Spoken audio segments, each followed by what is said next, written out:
هو قال لي الجواز سهل؟ لا الجواز مش سهل. الجواز في بلدنا أصبح بيع وشروة، واللي شاري بجد لازم يمتلك في جيوبه ثروة، حق مهر وحق شبكة، حق عفش وحق شقة، وحق قايمة تمنها بيعدي الخيال. دي ضريبة إن شاب في مصر يبقى طالب إنه يعيش حلال.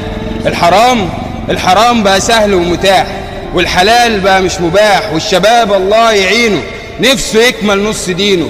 كل ما يقول بكرة تحلى يجي بكرة ويلقى برضو الدنيا بتهينه في سنينه. الجواز بقى زي سلعة، لو معاك هتشوفها سهلة، ولو معاكش هتبقى ولعة. لو معاكش هتلقى نفسك طور في ساقية وشغل دايم، والنصيب هو ومزاجه، يا إما يديك اللي عايزه يا إما يبليك بالهزايم. خد نصيحة يا صاحبي يمكن تنفعك لو رحت تتقدم. لما تعمر جيوبك وتملى ايدك وتمتلك